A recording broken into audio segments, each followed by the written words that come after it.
কলকাতার পুজোয় বড় চমক, উল্টোডাঙার প্রকাণ্ড নৌকা। আগুনের তাপে কাঠের তক্তা বেঁকিয়ে চলছে নৌকা তৈরি। আগুনে দিয়ে কাঠটা হিট করা হচ্ছে, এই কাঠটা বাকিয়ে নৌকার গায়ে লাগানো হবে। তাকে ঘিরে গড়ে উঠছে বন্দর।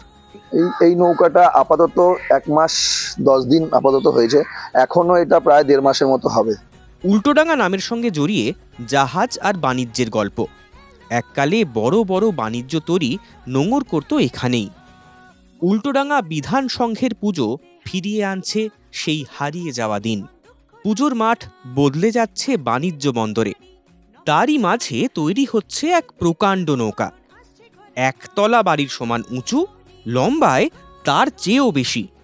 রোদ বৃষ্টি গায়ে মেখে কাজ চলছে তরতরিয়ে। পুজোর যে আর বেশি দেরি নেই। ফলো করুন আনন্দবাজার অনলাইন।